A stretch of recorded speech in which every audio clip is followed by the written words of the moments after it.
Este ha sido mi primer viaje oficial a Estados Unidos como Lehendakari y llega en un momento muy especial, convulso e incierto para el mundo y en concreto y sobre todo para las relaciones transatlánticas entre Europa y Estados Unidos. En ese contexto el objetivo era claro, buscar nuevas alianzas que fortalezcan nuestra relación transatlántica, tejer nuevos lazos políticos, económicos, culturales y también sociales que nos ayuden a dar un paso adelante y defender nuestros intereses comunes. Tras las reuniones y visitas que hemos tenido, encuentros y debates que hemos podido mantener con altos representantes políticos, económicos, culturales o académicos, sobre todo he constatado que existe una Estados Unidos que quiere cooperar con Europa y que quiere reforzar las relaciones transatlánticas. Más allá del ruido estridente, político y mediático de Trump, hay una Estados Unidos real, potente, con la que podemos y debemos reforzar nuestras relaciones comerciales, nuestras relaciones científicas, culturales, académicas y también políticas. La inestabilidad y la incertidumbre que está generando Trump contrasta con lo que necesitan nuestras empresas y con lo que necesita Euskadi. El mundo necesita multilateralismo, cooperación y apertura. Los vascos y los europeos creemos en esto y una inmensa parte de la población americana también. Y en ese contexto hemos cumplido los objetivos que nos habíamos marcado cuando veníamos a Estados Unidos.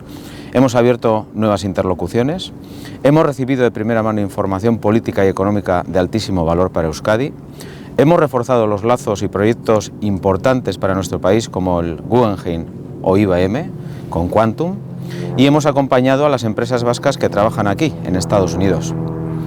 La estrategia Euskadi Global no consiste en viajes o en misiones puntuales. Se basa en una acción internacional constante, permanente, para tejer alianzas, para cultivarlas, para estar donde se decide el futuro. Siempre defendiendo los intereses de Euskadi y abriendo oportunidades para nuestro bienestar. Hay oportunidades, las debemos aprovechar. Más allá del ruido y el show, hay una América que sigue apostando por los valores occidentales de siempre, que son la libertad, la igualdad, la justicia y la democracia, sobre todo en un mundo abierto en el que hay que colaborar. Ante la incertidumbre sobre el futuro, nos toca salir al mundo, nos toca movernos, buscar oportunidades, porque las hay, insisto, y porque además somos un país pequeño, pero que con inteligencia y audacia, y estando con los mejores, podemos jugar la partida fuera y lo debemos hacer para ganar nuestro futuro. Dakizuenez, lehen bidaia ofiziala egin dugu Estatu Batuetara, bidaiaren hasieran esan genuen oso une berezia, nasia eta ziurgabea bizi dugula munduan eta zehazki Europa eta Estatu Batuen arteko harreman transatlantikoetan. Testuinguru horretan bidaiaren helburua argia izan da, aliantza berriak bilatzea gure harreman transatlantikoa indartzeko. Euskal interesak defendatzeko eta aukera berriak sortzeko, bai politika, ekonomia, enpresa edo gizarte lotura berriak ehuntzea, alegia. Goi mailako ordezkari politiko, ekonomiko, kultural eta akademikoekin izan ditugun bilera, bisita edo topaketetan, eta eztabaida batzuen ondoren, Europarekin lankidetzan aritu eta harreman transatlantikoak indartu nahi dituen Estatu Batuak bat badagoela egiaztatu egin dugu. Trumpen zarata politiko eta mediatikoaz harago, Estatu Batuak erreal eta potente bat badago. Eta gure harremanen komertzialak, zientifikoak, akademikoak, politikoak, kulturalak indartzeko aukera ematen digu horrek. Trump eragiten ari den ezegonkortasuna eta ziurgabetasuna ez dira onak garapen ekonomikorako eta gure enpresek behar dutenerako. Munduak multilateralismoa, lankidetza eta irekitasuna behar ditu. Eta Euskaldunok eta Europarrok horretan sinisten dugu, eta Amerikarren gehiengo batek ere bai. Testuinguru horretan, bidai honek ezarritako helburu horiek betetzeko balioa izan du. Batetik elkarrizketa berriak ireki egin ditugu, balio handiko informazio politiko eta ekonomikoa ere jaso egin dugu lehen eskutik.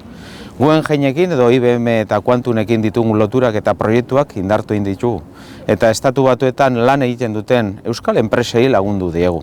Baina Euskadi Globalaren estrategia ez da unean uneko bidaia edo misiotara mugatzen. Etengabe sareak eta aliantzak egituratzen dituen euskal nazioarteko estrategia da gurea. Etorkizuna jokatzen den leku garrantzitsuenetan egon behar dugu, beti ere euskal interesak defendatuz eta gure etorkizunerako eta ongizaterako aukerak bilatuz. Zailtasunak zailtasun eta egoera ziurgabea izan arren, aukerak badaude. Aukerak badaude eta aprobetxatu egin behar ditugu.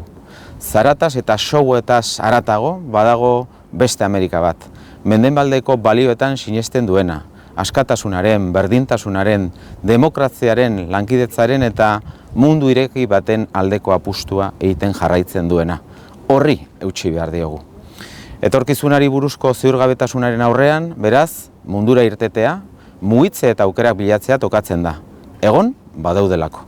Herrialde txikia gara, baina txikiaren adimena eta ausardia gure historian erakutsi izan duguna, inoiz baino gehiago erabili behar ditugu. Partida kanpoan joka dezakegu eta hala egin behar dugu gure etorkizuna irabazteko. Eta irabaziko dugu. Eskerrik asko.